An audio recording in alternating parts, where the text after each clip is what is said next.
इयत्ता 9वीच्या सर्व विद्यार्थ्यांचं स्वागत करतो।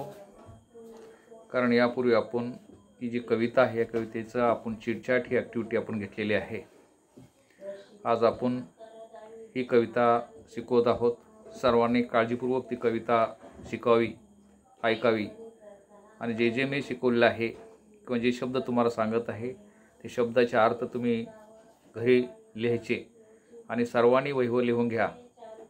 आणि ही जी कविता मी शिकवत आहे त्या कवितेचे अर्थ व्यवस्थितपणे पहा आणि वळीनवळ घ्या। या ठिकाणी वॉक अ लिटल स्लोअर ही या कवितेचं नाव आहे। अतिशय मजेशीर अशी ही कविता आहे।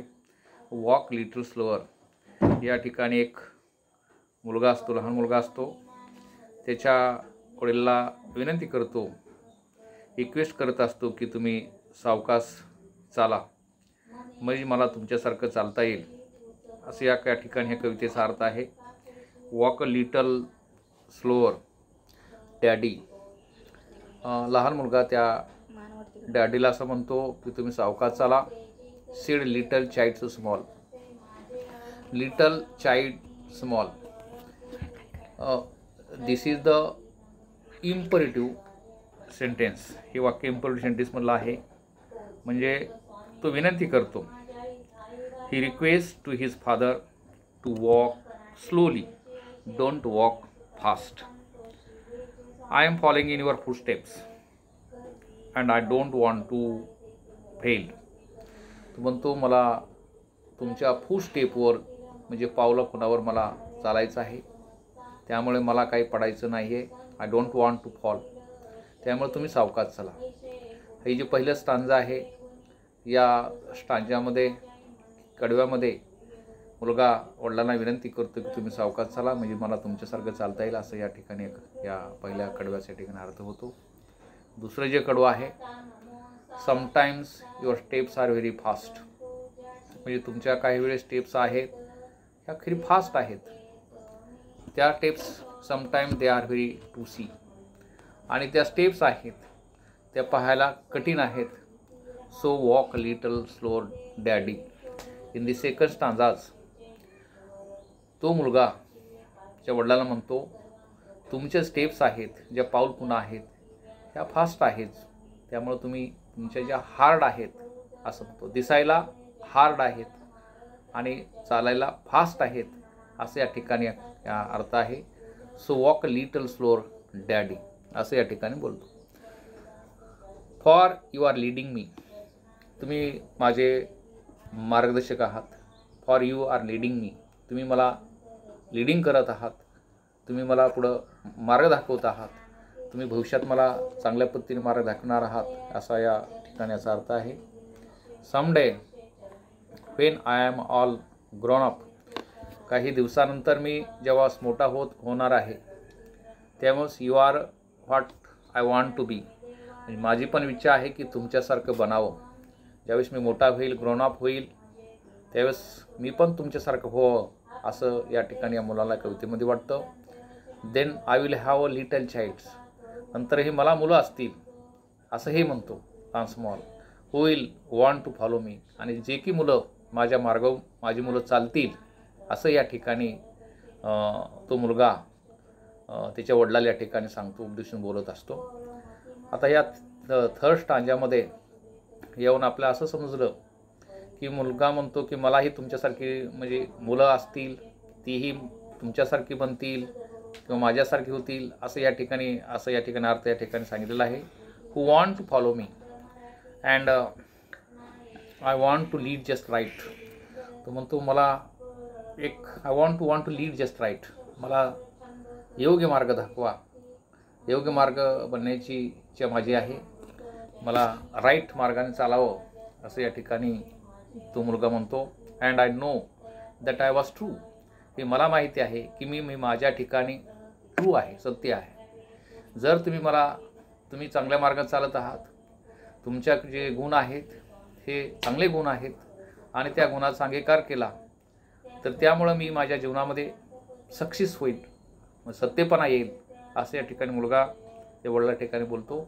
त्यामुळं so walk little slow daddy, आपलं कुठलंही काम जर आपण घाईघाईने केलं तर ते काम बिघडतं, जर सावकाश सावकाश जर झालं तर ते काम व्यवस्थित होतं.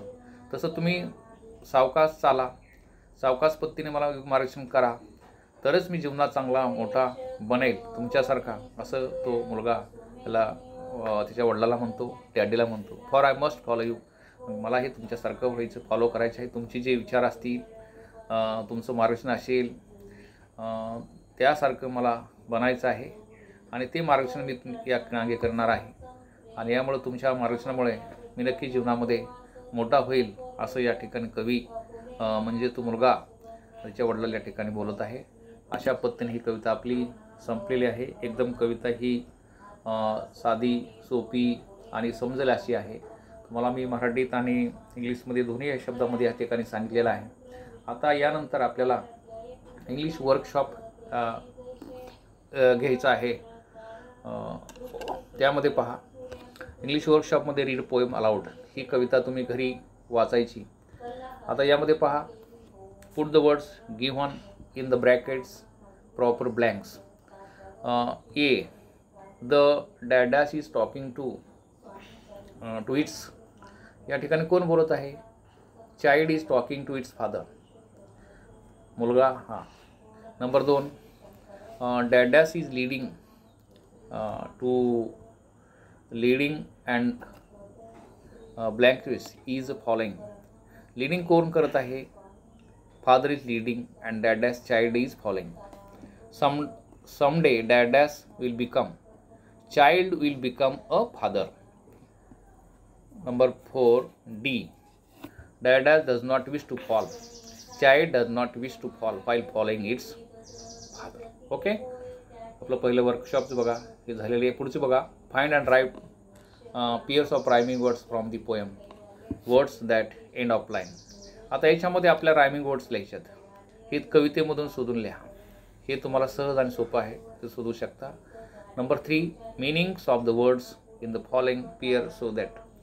आता daddy, father, child, follow, lead. बघा खाली सोडून दिलेले. Find 5 more pairs of related words. टीचर्समध्ये काय येईल? पीपल येईल, डॉक्टर असेल, पेशंट असेल, गिव्ह, टेक. अशा ओळी आपण तुम्ही घरी सोडवू शकता. Number 4, child in the poem. Child in the poem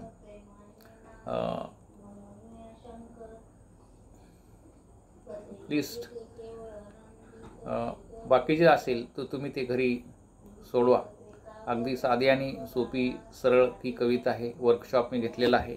बाकीची ॲक्टिव्हिटी ही तुम्ही सर्वांनी घरी व्यवस्थितपणे तुम्ही सोडवू शकता. आता मी तुम्हाला आता सांगत होतो की याच्यामध्ये प्रश्न 4 आहे. Child in the poem request his father to walk slow. The poet implies that child want to understand his father actions better. Child would like to act the same way but wants the father to be more understanding toward the child's needs. What is implied in the following lines? आता यामध्ये काही line दिलेल्या आहेत. त्याच्यामध्ये पहा, sometimes your steps are very fast. काही वेळेस तुमचं जे वागणं आहे किंवा तुमचं बोलणं आहे हे कडक असतं किंवा स्ट्रिक्ट असतं. त्यामुळे असं या पहिल्या वेळीचा अर्थ आहे. युअर टॉकिंग और your steps are very fast means I can not handle your steps. If you try to walk faster, I will fall in these lines. Some steps are very hard to see. तुमच्या steps आहेत ते मला पाहण्यासाठी खूप कठीण आहे. ते आपण घेतलेलं आहे पाठीमागच. I want to lead just right. आणि तुम्ही मला राईट मार्गदर्शन करण्याची माझी इच्छा आहे. तुम्ही जीवनामध्ये माझे एक आदर्श आहात. You are a role model for me. You give good guidance to become a good citizens in my life. You are my role models and I know that I was true. He said that मुलगा म्हणतो की जे मला माहीत आहे ते मी I was true.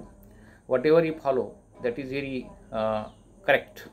Means I will lead a life in a true manners. Means I want to become a good person in my life because of that.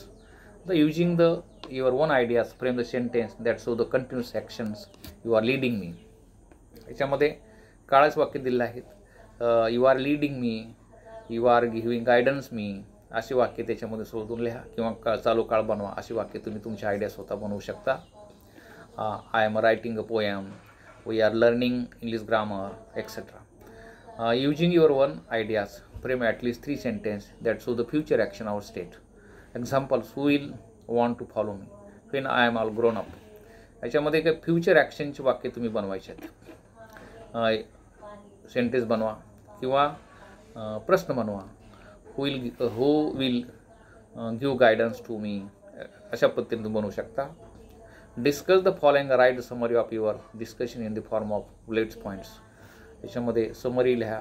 How are certain ideas, custom and knowledge pass down from one generation to next.